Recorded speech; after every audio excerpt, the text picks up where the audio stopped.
Good evening, Meadowbrook. Thank you for joining us for our next Meadowbrook Middle School reopening update.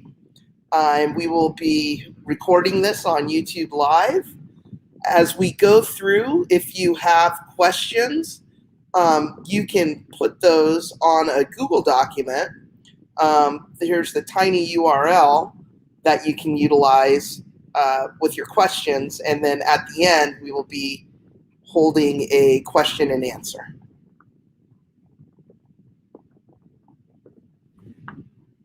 So when we return, we will be doing a concurrent A-B learning model. So the teacher is physically in the classroom teaching and supporting students both virtually and in person. So I like to say it's one lesson with two environments.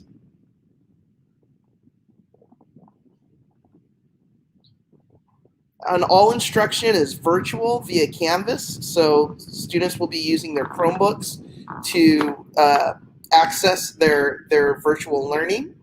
And students that choose to return to campus will have an opportunity to return to the brick and mortar classroom environment 2 days per week when we're able to return with all students on campus. Some students will be on campus in small groups or in cohorts, and others will be learning virtually at home. We'll take a closer look at that. And all students are either on campus or participating in the virtual learning academy or virtually. Fridays, and we'll again take a look at this, but Fridays will be asynchronous or self-sustained independent learning. So students will come to campus 2 days per week based on their last name. The way that they're cohorted is last names that begin with A through LEH. They're in cohort A, and they'll come to school on Mondays and Tuesdays. So my last name's Brownlee, so I would come to school on Mondays and Tuesdays because my last name begins with B. If your last name is LEM to Z, they are in cohort B. So you'll come to campus on Wednesdays and Thursdays. So Mr. Wozniak, he would come to school on Wednesdays and Thursdays. And all students will remain home on Fridays, which I touched a little bit on, for self-sustained or independent asynchronous learning. So just tonight, you may have received information stating that pending board approval on this Thursday, we will return to school next week beginning on March 15th. So because we can't fully reopen, we're unable to do the hybrid 2 days a week. So instead, what is proposed is that each grade level or each student that has signed up for returning to school will come 1 day per week. So what will that look like? Well, we just talked about the cohorts A and B, which is based off of your last name, right? And so if I am in cohort A and I'm in 6th grade, that cohort of students will come on Monday, March 15th. 7th and 8th grade, if I'm in cohort A, will come to school on Tuesday, March 16th. And then 6th grade cohort B will come on Wednesday. And then 7th and 8th grade cohort B will come on Thursday. So each cohort, A or B, and then broken down by what grade I'm in. So if I'm in 6th grade, cohort A, Monday. If I'm in 6th grade, cohort B, Wednesday. If I'm in 7th or 8th grade, cohort A, Tuesday. Or if I'm in 7th or 8th grade, but cohort B, Thursday. So everybody will have an opportunity for one time per for that week. And again, this is an interim plan, so we're hoping that It won't be more than a week, and it's just until we are able to get into the red tier. Once we're in the red tier, then we'll go with the plan, which I'll show you. So why would we want to have this interim reopening plan? Well, it extends opportunities for more students to return to on-campus learning. We can start to begin to build comfort and confidence with the safety protocols and procedures with smaller numbers of students on campus. Now, we utilize the concurrent learning model with a small cohort of students in each class, and we can provide opportunities for students and staff to connect in person, which we've been waiting for. And we can continue with a phased-in approach for bringing back students on campus safely while maintaining the small cohort model. Once we reach red tier, we'll transition to where students who have chosen in person will have an opportunity to come on campus 2 days a week rather than 1 day a week. So this is the bell schedule, and this is what will be sent out and shared with families as well as with students and staff.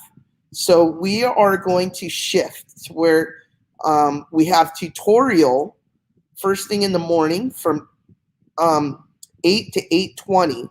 So for those students who need a little extra support or would like to meet with their teachers, they can do so from 8 to 8:20. It is not mandatory, but it is there for extra support. And then from 8:20 to 8:25, is passing. And advisory will begin at 8:25, and we'll need students here ready to learn at Meadowbrook at 8:25. And then on Mondays, we go to periods 1, 3, 7, and if you're in the academy, you will go to period 8. Actually, no, you won't. I'm sorry, there's a typo on this. You'll go to periods 1, 3, and 7 on Monday. We're going to need to fix that. And then on even days, that's when you'll go to period 8, which you can see down here at the bottom. So it will be periods 2, 4, 5, 6, and then 8. And then that's for Group A. So Group A, if I'm in Cohort A, I come on Monday, Tuesday. I go odd and then even. And then if I'm in Group A, I will be learning from home on Wednesday and Thursday, and then participate in asynchronous work or self-sustained learning on Friday. If I'm in Cohort B, I will access my teachers virtually on Monday and Tuesday, and then I will have an opportunity to come to campus on Wednesday and Thursday. So Cohort B or Group B will be on campus odd on Wednesday, even on Thursday. All students, whether they're virtual or in Group A or B, will participate in self-sustained learning or asynchronous learning on Fridays. So this bell schedule, we are going to begin, just to reiterate, the bell schedule itself will be on March 15th, pending board approval. The schedule with the 2 days a week will take place on when we return full group when we're in the red tier.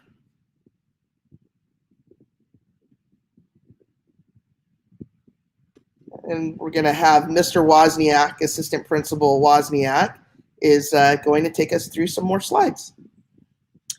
Yeah, thank you, Principal Brownlee.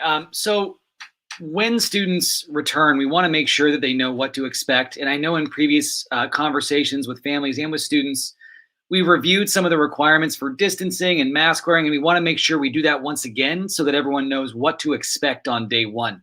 the learning environment will look a little bit different because we have to allow for things like physical distancing and health and safety protocols.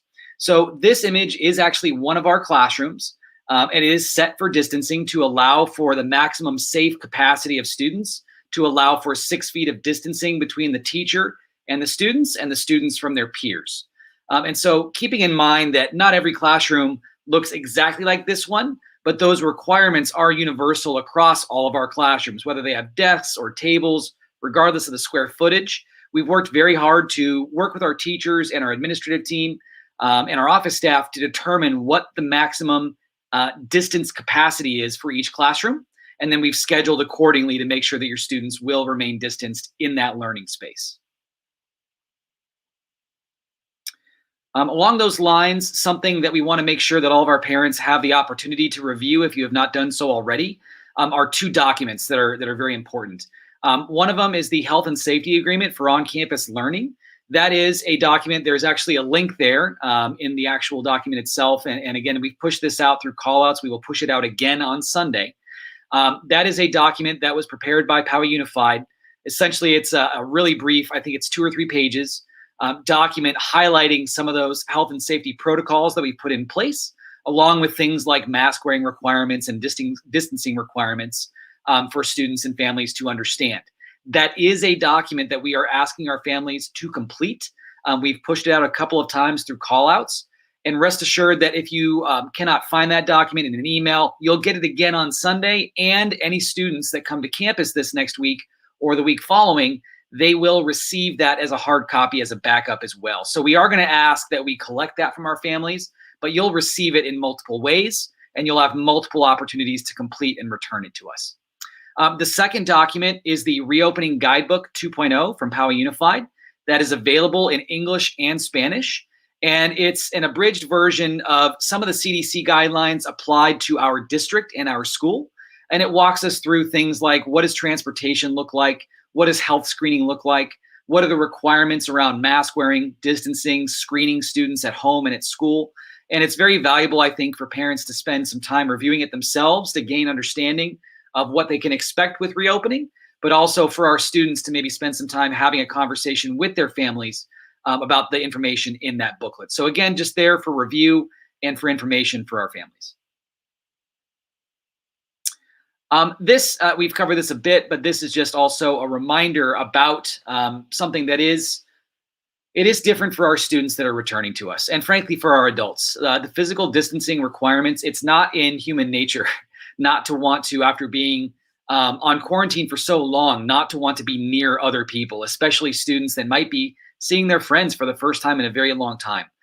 So we want our families to know that as our students return to campus, we will be honoring distancing requirements. We'll be reminding students gently and supportively what that looks like and what those new mindsets and new ways of being in school are going to look like.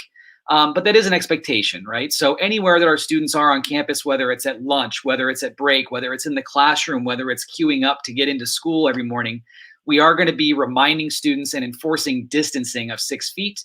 But please rest assured that we will be retraining students, reminding students, and we'll be coming in from a supportive lens. And the same goes for mask wearing. We'll get to that in a bit. But you can notice in this graphic that is also something that will be very prominent with signage and with reminders from staff throughout the school day. This item, we've been pushing out quite a bit of information about technology and Chromebooks specifically to our students this week and last. And we do want to reiterate that here. This is one of the larger shifts instructionally and culturally that we're going through at our school, is as a result of distance learning. That's really accelerated what was already a shift we were moving toward, which was going one-to-one with Chromebooks for all of our students. So if your student is returning to us and will be joining us on campus, they must have a PUSD issued Chromebook. That has been a question for some of our families. Can they bring their own device? The answer is not no to that, but they must have a PUSD issued Chromebook regardless. Not only to access our Wi-Fi network, but also because of several of the apps that we've preloaded and pushed out through our network on those devices. They must have access to those. If you have not yet taken an opportunity to participate in one of our drive-through pickup events, We will have those available for students on day one if they have not yet picked it up. And we'll also be making an opportunity available by invitation. We're setting up some appointments with a few of our families that still need to retrieve one of those devices this week on Friday. So you'll be getting a call for those. Keep in mind, though, your student will be backpacking this to and from school every single day. And it would be very helpful if our families could just build it into their routine every evening to remind students, charge that device, make sure it's in your backpack. When they come to school every day, we will have the capacity to replace ones that are malfunctioning, that might have Wi-Fi errors. But if a student is going to forget it at home, which will happen, or comes to school with a dead battery, which will happen, we want to make sure that that doesn't become the norm. We want to make sure that might be a mistake that we can correct and remediate and move on from. But this is a culture shift. So the more help we can get from our families with those gentle reminders to students, hey, do you have your Chromebook in your backpack? Is it charged? Every single day, that would be incredibly helpful. Okay, I'm up next. So health and safety guidelines. So we're really asking for parent support at home to screen students before sending them to school.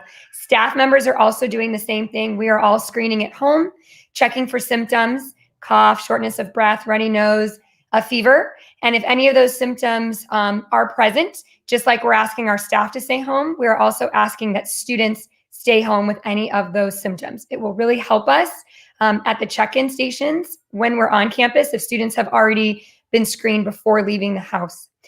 When students come to school, they will enter campus from one of our designated entry points, and we'll share that with you in just a minute. And one of the things that we will be doing is we'll be taking their temperature. If a student does have a temperature, if they do have a fever, then we'll be calling home and asking you to come pick up your child. So it's really helpful if you can check before, just so that's one less thing that you'll have to do, come back and pick up your student. We'll also ask some screening questions just to make sure that everybody is healthy before having our students enter into campus.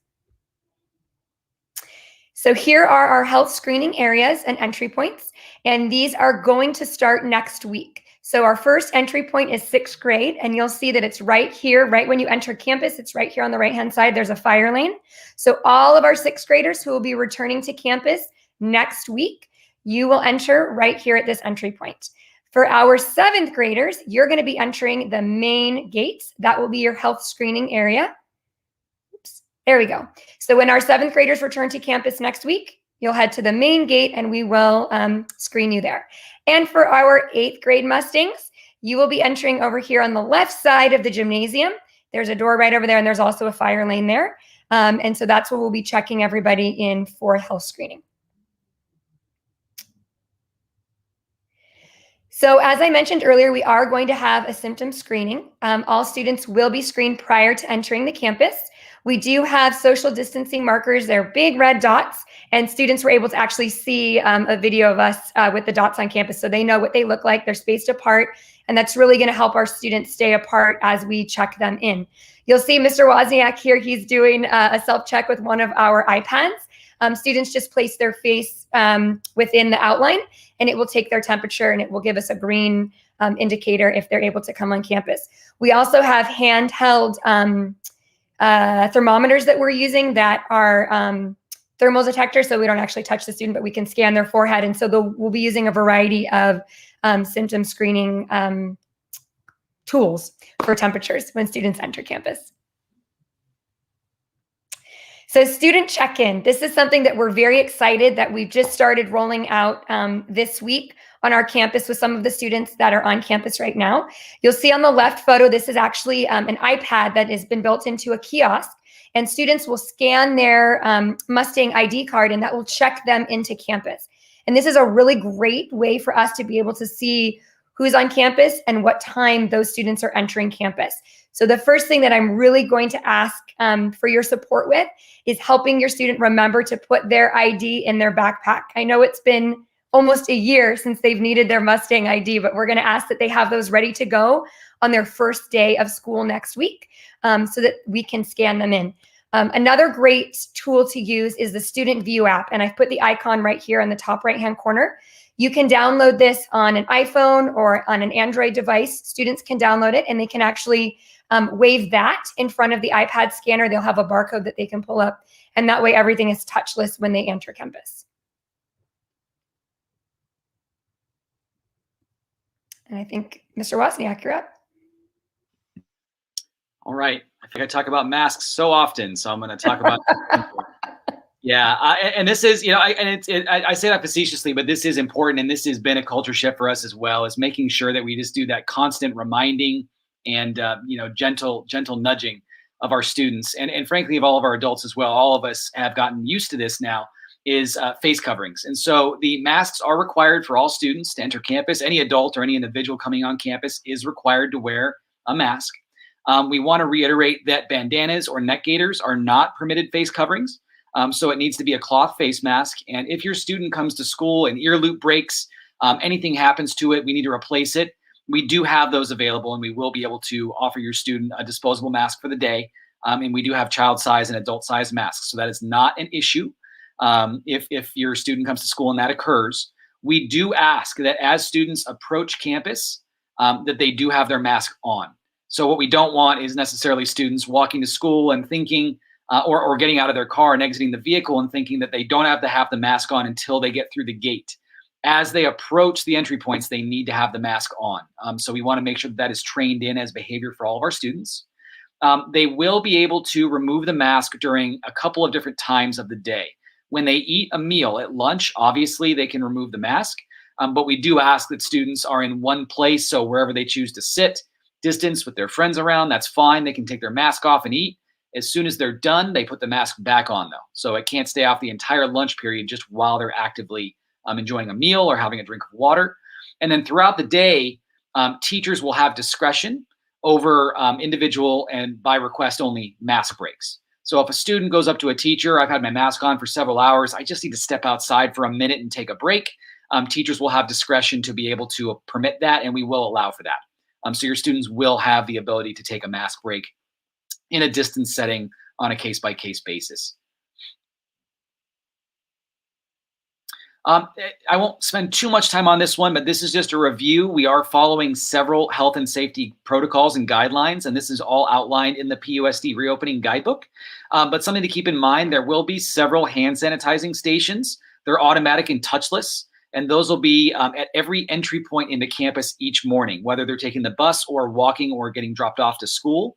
At every entry point, once students go through the health screening, they will be asked to sanitize with some sanitizer that we have available, and again, in a touchless setting. We have PPE available for all staff. So staff have been provided with things like face shields if they would like to use them. All staff will be required to wear masks. And then as students come in, we are using things like touchless thermometers and electrostatic and UV cleaners. So our custodial staff is spending quite a bit of time every evening and throughout the day sanitizing high-touch surfaces, door handles, things like that, keyboards in classrooms, phones, and also lunch tables, picnic tables, and common areas where students and staff might congregate. And so that is happening throughout the day and heavily in the evening. So every morning when our students come in, they're coming into a clean learning space.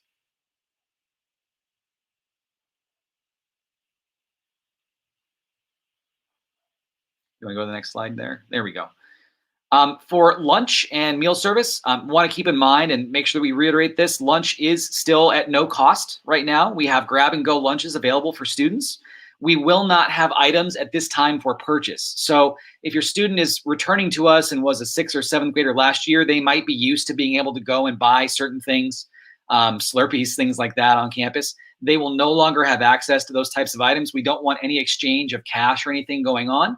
And also the meals are grab and go. So we do have nutritious meals available for students, and they can, again, step up to the lunch lines every day and take one of those if they so choose.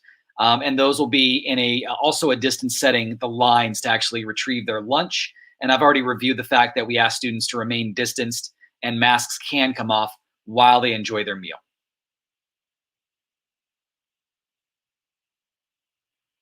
Okay, so this one, and I won't read all this verbatim, but we want to make sure also that our families understand that we have some district-wide protocols in place per CDC guidelines and County Department of Public Health guidelines for the event of a potential symptomatic student and or member of the staff or anybody on campus. if anybody is on campus with 100-degree fever or more, or has any of a series of potentially COVID-related symptoms, we do have an isolation space on campus, and we have an outdoor nursing triage area where our students would go, and we would be able to assess the student there, and in that case, contact families for pickup in a distance setting. So that protocol and those facilities are in place, and we have been we've been prepared with those really since October of this last year. So that is in place and ready to go. If a student or staff member does develop symptoms while at work or in class, they will be sent home. And that is something that we're very quick to contact families about. So we want to make sure that that stays in place.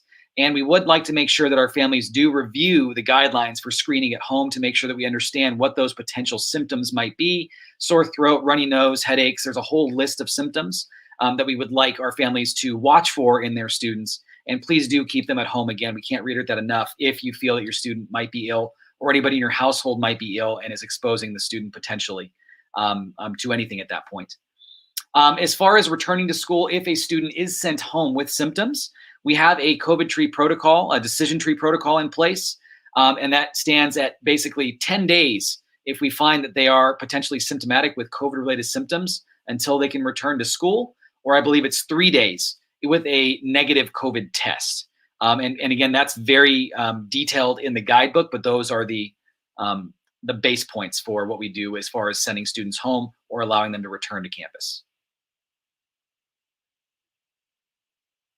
Okay, and as far as notifying the community, if there is, in any case, a positive test on campus, if a student is notified or a staff member is positive and actually comes down as confirmed positive, administration will work with our district colleagues to make sure that we notify the potentially affected parties, anybody that might be a close contact. And then under the guidance of the County Department of Public Health, we follow the requirements for notifying whether it's a school-based or community-based case. The areas that are contacted potentially or frequented by an individual that was on campus, we immediately move to disinfect and quarantine those areas as we can and as practicable. And the district will adhere to all public health guidelines for isolating positive cases on campus. I mentioned that isolation space that we have on campus, and then our nursing station is an outdoor triage area to allow for distancing and isolation if necessary. And then finally, students, just that last bullet there, Crystal, students who are sent home with testing positive or being exposed to someone who tested positive, again, will have access to instruction. That's very important for us. We know that there's been enough disruption to the instructional program over the course of this last year, so we don't want that to get in the way. And so they will still have access to virtual instruction and all instructional materials, regardless of whether or not they are being asked to isolate at home. Okay, so we have put together a FAQ document that hopefully will answer a lot of questions. We actually solicited responses from all of the students on campus, and then from there we created a document to help answer questions that the kids actually had and that we think you probably have as well. So you can see that we address questions such as the bell schedule. We're answering questions when they come on campus. We talk about what the new bell schedule will look like. We talk to students about when we go to advisory, where do I go for advisory? When I come to campus, how do I check in? How do I know where my classes are? Where do I go? So we answer those questions there. We talk about lunch. A lot of the students wanted to know about lunch, who they could sit with, where they could sit, about the food items. So we answer all those questions there. And then we had some PE questions about dressing out. And no, they're not going to dress out. And about lockers. No, we're not going to use lockers. And then we answer some questions about what's PE going to look like. And let's see, then we talk about technology. We've embedded some videos that talk about needing Chromebooks and really talking to students about not bringing their personal devices, making sure they have a Chromebook. And then we answer some questions about, will I need a Chromebook? What about earbuds? We definitely are going to encourage, if students have headphones at home that they really like and that work for them and you're okay with it, that they bring those. We do have a limited supply to provide to students if they need them on campus. And then we talk to them about, well, what happens if I forget my Chromebook or it's not charged? And then we go through a lot of the health and safety questions that Mr. Wozniak just addressed. And we just lay all that out there for you. And then we talk to students about visiting the health office, mask breaks, and walking in the hallways, distancing, fire drills, and then supervision in terms of going to the bathroom. So it's all there, and you'll have access to that, and you can go through it with your student as well.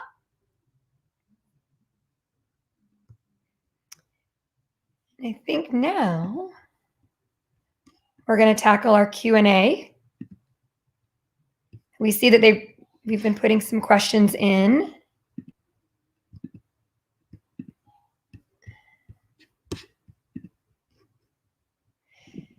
Okay.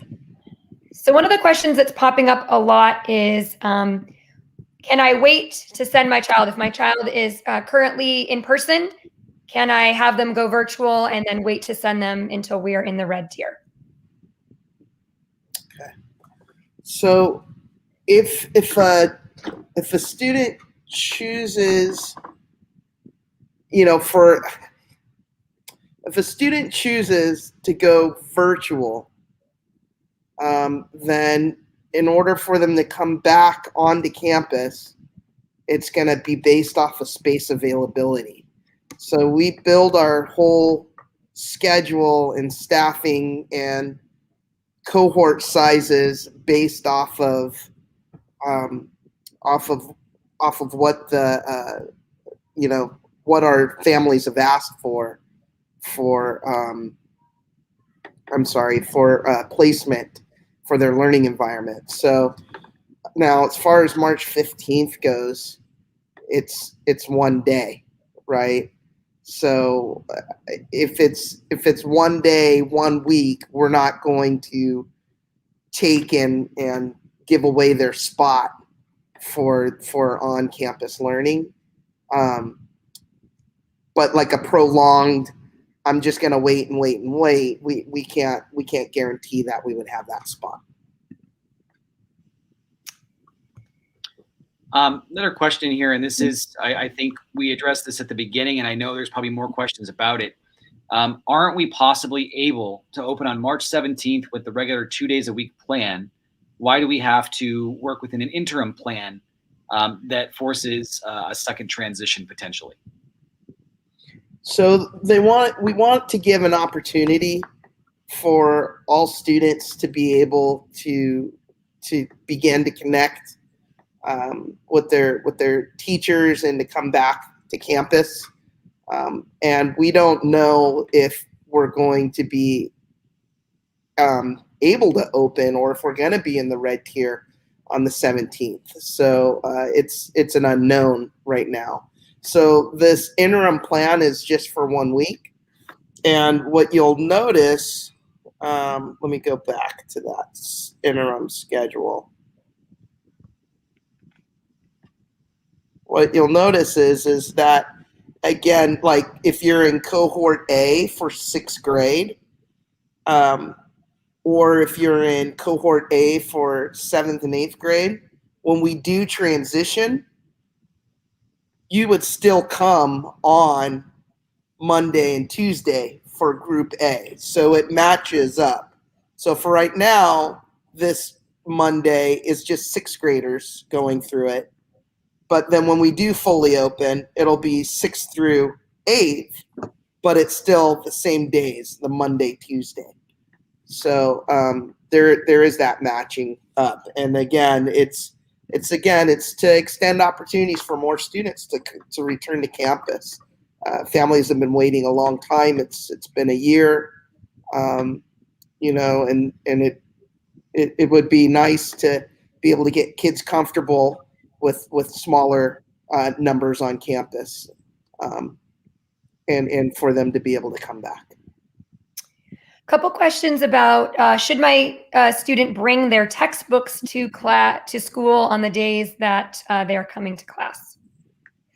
I would say we would need to talk to the teacher for what the lesson plans will be. I would imagine that there's some days where they might not need to bring a textbook, but the Chromebook definitely will need to bring on a daily basis.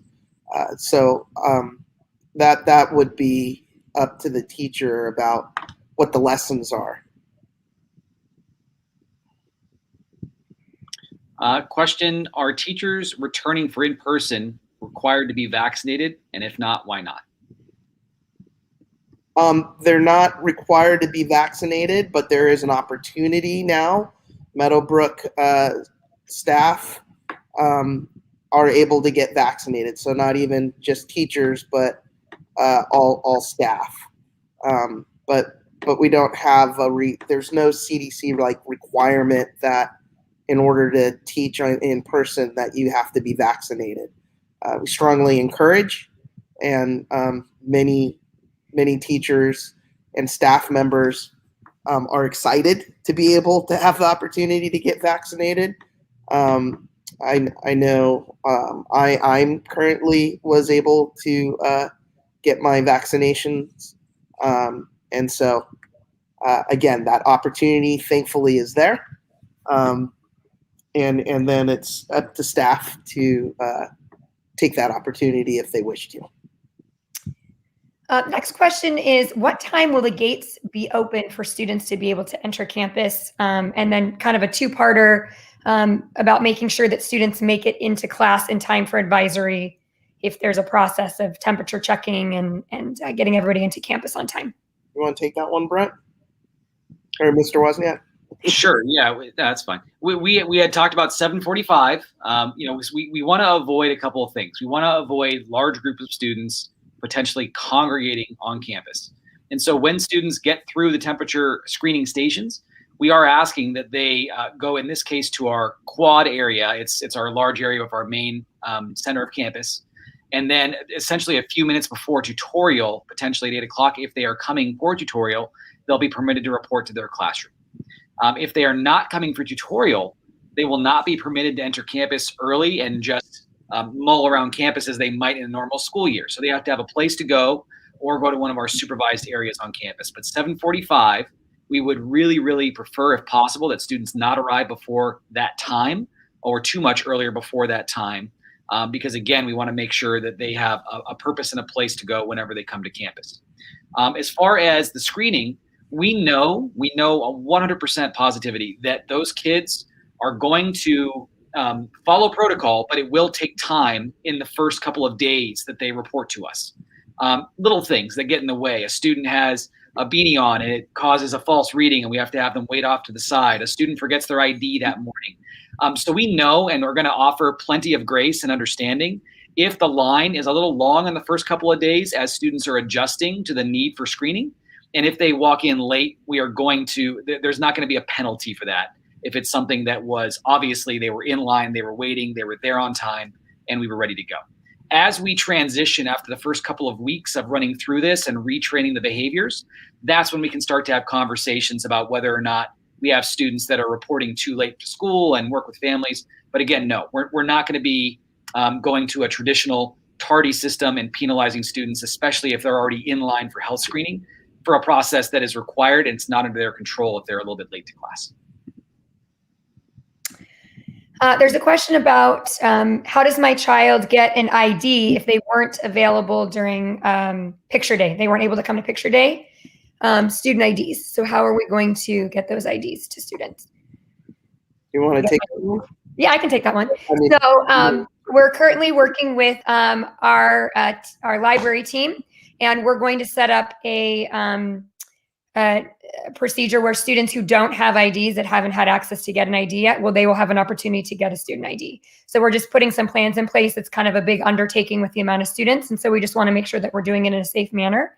Until then, there's always going to be a backup way for them to be able to be checked in. We can manually input it in the computer. We can write everything down. So rest assured, we will be able to scan your student in to campus if they don't have an ID on the first day. We will get an ID for any student who doesn't have one yet. Let's see. A Chromebook question.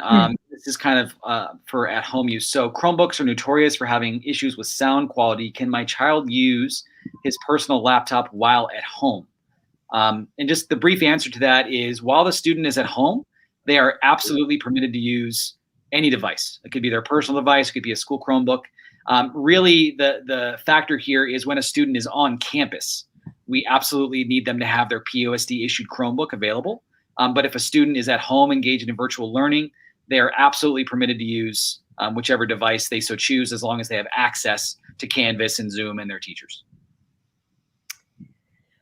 So there's a question, if a student is supposed to be on campus, but parents pre-screen at home, and the student has symptoms but feels well enough to log in virtually, will we still need to call in the absence?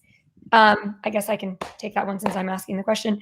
So yes, absolutely. If your student was supposed to be on campus that day, we are going to ask you to call that absence in because of the COVID decision tree. We want to make sure we know why every student isn't on campus who was supposed to be there. If it's a virtual day, then you don't need to worry about calling in the absence, but please do call the attendance hotline. And when you leave the message, just let us know on the message that your child was supposed to be in person that day so that we know that you're calling them out sick, but just for the day, not necessarily for the online class period. And then there was sorry. I would add to that though.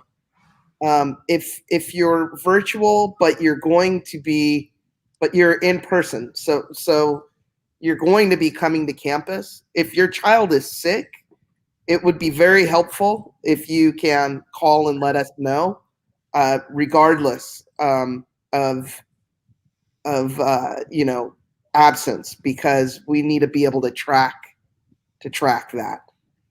So even if it's a virtual learning day, if your child is running a fever or is sick, we would want to know that. Sorry. There are 3 questions I can see so far about transportation. Essentially, will buses start running beginning next week, pending board approval for all days and for academy schedules? And will they be running during this interim 1 day a week plan? Yes, transportation will be provided for those that have are wanting to ride the bus or use our transportation. So we're ready to go. I got word today. So there was a follow-up to my ID answer. If your student has a previous ID from previous years at Meadowbrook, that will still work. Their ID number hasn't changed, and their barcode has not changed either, so they can use those.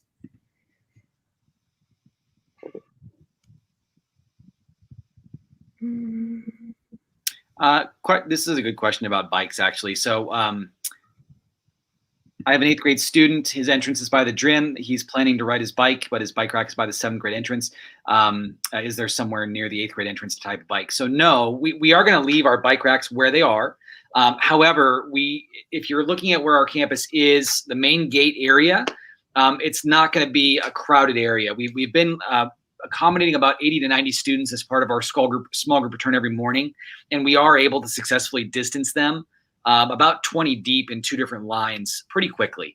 So your student is absolutely permitted to ride their bike to school. They'll park it in the same place that they normally would, and then they would just leave their bike there and they would walk to their screening point for the 8th grade area. So there is no need to enter from a different point on campus or really do anything different on the first time that they return to us. There's a couple questions about ACES. What options are available for before school and after school care? So ACES is going to be still available. I'm not sure what the times are though. Do you know, Ms. Solons? So right now, I believe I'm not going to say. I don't want to say that misinformation because we're still hammering that out. So we'll get back to you on that one. Okay. Because I know that we're still going to have before and after school ACES, but we'll need to. I'll need to speak with Mr. Tu. Yeah. He was the director of our ACES program for Meadowbrook. So I know he's been contacting families that had signed up for it. Mm-hmm. Good question from a parent regarding whether or not they have a way to confirm which group their student is in, Cohort A or Cohort B, 100% virtual or in person, trying to look back on what was signed up for since the survey was some time ago. I'm just getting confirmation on what their student is as far as virtual or in person or Cohort A or Cohort B. So Yes, we can confirm that. I'm just thinking off the top of my head who would be the best person to share out that could check that information. I think Priscilla, they could email our school secretary and she could look it up and confirm it for them. Yeah, I would say definitely myself or Ms. Sullins or Ms. Simmons, who's our AP secretary. You can reach out to us directly, and we can definitely confirm that with you if you have individual questions about where your student is and what the status is. There was a question and I just lost it. Oh, will the bus schedule line up with getting to tutorial? And I think that makes me think that we might want to talk a little bit about tutorial too and how that might work. The bus will arrive in time for tutorial. In the morning. In the morning. Yes. Thank you. Yes. And then not for afternoon tutorial. So yes, if your student rides the bus in the morning, they'll be able to access tutorial. Yeah, I believe they're going to drop off at around 7:45, and then they'll pick up at 1:55 when school ends. So for our students that are riding the bus, they'll need access tutorial in the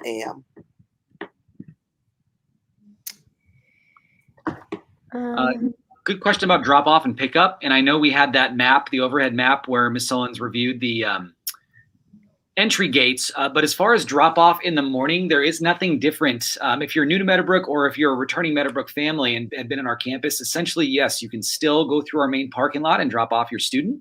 And students walking to school can still come up Meadowbrook Lane and enter as usual. The only thing that we have highlighted here really is that once your student is dropped off, they'll go to one of three areas. And so, no, there is nothing required that parents must drive up to a certain drop-off checkpoint. Essentially, you'll drop off as you normally would. There's a curb that our parents really pull up to and turn around. We'll have supervision out there, and they can drop off in the main front gate area. And then your student will report to their designated grade level entry space. A question here about lunch. Do kids bring their own lunch from home or will they be given school lunch? So I know you talked about that, Mr. Wozniak, but we can probably just reiterate again. Students can bring their own lunch from home, or they have the option to get a healthy school lunch from the cafeteria at no charge to you.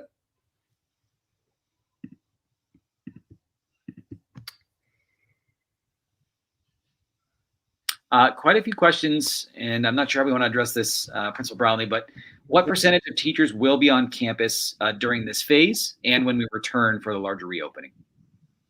So the majority of our teachers will be on campus. We'll be teaching in the concurrent model. It's very few that will not be.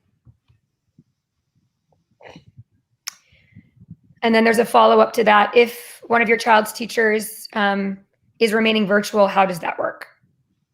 So if a teacher is virtual, there'll be a classroom supervisor for those who are coming, those students who are coming on campus, and everyone will still access their learning virtually. So with the Chromebook, and even if you're in person, you're also accessing learning with, through Canvas with the Chromebook as well.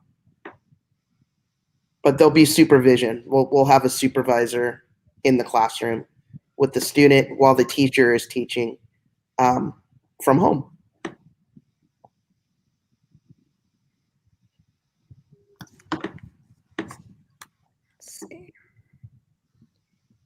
So just to clarify on the academy 8th period, if your student is in the academy and they have an 8th period, they will stay on campus. The additional after 6th period, they'll stay on campus. So on Tuesdays and Thursdays. When we return to full reopening, students who come on Tuesdays or Thursdays, they will be in the academy after school, after the 6th period has ended. It's right here. There's a question about what students can bring relative to health and safety, it looks like here. A question about whether or not a student can bring their own portable UV wand to sanitize their workspace. So yes, your student would be permitted to do that if they so choose. They're obviously not required to do that. We do have sanitizer available in every classroom. We do ask our students to use it frequently, engage in hand washing. We, again, the workspaces that our students are going to be using have tri-fold dividers in front of them as well that are sanitized daily. But yes, they will not be sanitized in between necessarily every class period. So if you would feel more comfortable sending your student with, their own little bottle of, Purell or something like a UV wand, that is completely at your discretion as parents and families. Do know that we are engaged in cleaning protocols every evening and throughout the day for high-touch surfaces. Question about advisory. I'm sorry, not advisory, tutorial. Can students only go to one tutorial in the morning, or are they allowed to go in and see different teachers for a tutorial? Well, that's a good question. So for tutorial, if it is an odd day, then they will go to their first period class and they will access tutorial on their Chromebook. So let's say it's Monday, I'm in cohort A, I go to my first period class, but I need help with math, and math is period 5. So I would log into Zoom with my 5th period teacher in order to get extra help. So I'm not physically going to the classroom of the teacher. I am accessing them virtually. And the reason why we're doing that is so that there's less transitions. So a student's not going to several different classrooms. We want to keep that to a minimum per day.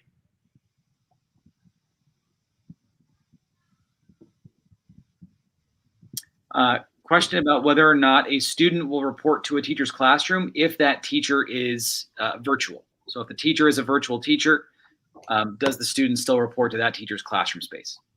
And the answer to that is yes. They would still go to the teacher's classroom. They would be supervised there, and they would access their teacher virtually.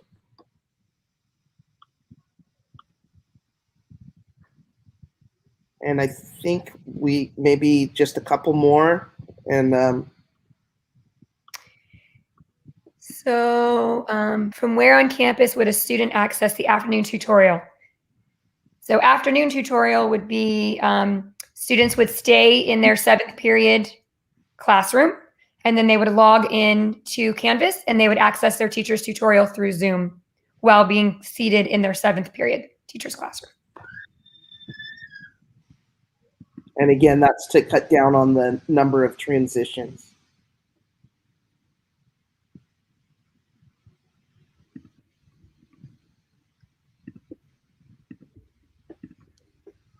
I think that just about covers most of the questions that are either repeats or have been addressed. Okay. Okay, great. Well, it's exciting news. So again, pending board approval, we will see you March 15th, and for 1 week for those students that are coming back to campus.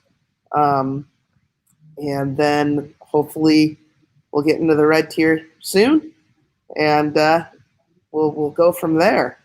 So thank you so much for joining us tonight, and we're really, really excited, and we're ready. And it's going to be continue to be a good rest of our year. So thank you so much.